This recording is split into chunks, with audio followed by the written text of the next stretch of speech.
After getting admission in the medical college, I shifted into the hostel with my new roommate. His name was Jack. In the beginning, everything seemed normal with him. He was polite and had a decent personality. We arranged the room in a very beautiful manner.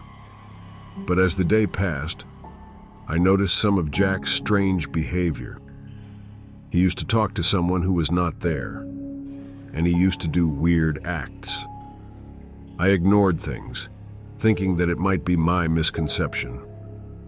I tried to talk to Jack about the things I noticed, but he became angry about that. The first paranormal activity that I experienced was on the very first night.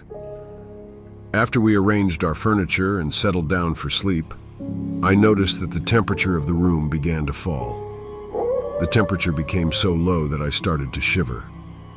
It was spring, and I was shocked at how it was even possible. While I was trying to warm myself, I saw Jack. He seemed to be unaffected by the cold temperature. I was terrified after seeing this. I called his name, but it seemed that he was not present in this world. His eyes were white, and he was staring in the mirror.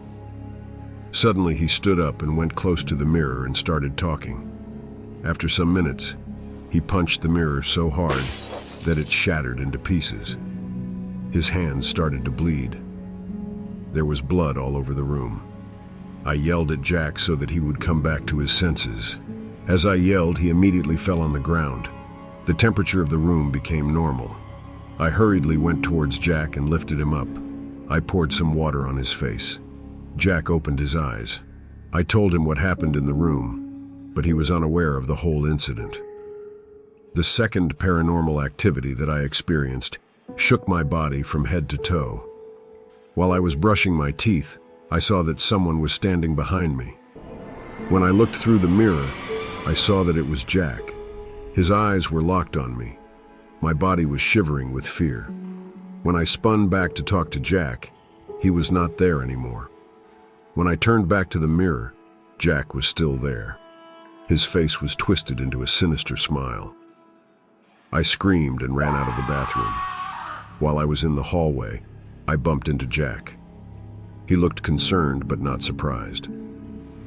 I asked him what he was doing in the bathroom, but he said that he never went there. He also admitted that something weird was happening there. I soothed him by saying that it might be due to our anxiety that had grown to a considerable level after the last incident. But deep inside me, I was sure that something was wrong with Jack. The third paranormal activity occurred 2 days after the first one. When we came back to our room after college, I went to the kitchen to make dinner. Jack was there with me to help me make the dinner. While I was busy with the food, I noticed that Jack's behavior was not normal, but I overlooked it as I was already disturbed after the last incident. I said to myself that it's all because of my overthinking. Suddenly, I noticed that Jack's eyes had turned bright red. I was terrified of what was wrong with him. I tried to shake Jack so that he could become normal, but all in vain.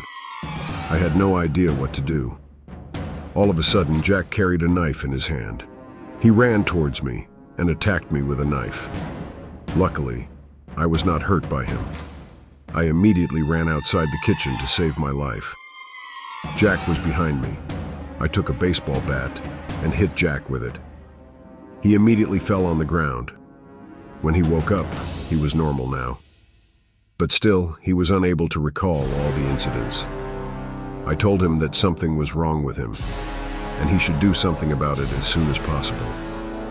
I apologized to him and left the room forever. The incidents I experienced had built an enormous temple of fear in my mind. But I was also worried about Jack's condition. May he get rid of all his anomalies.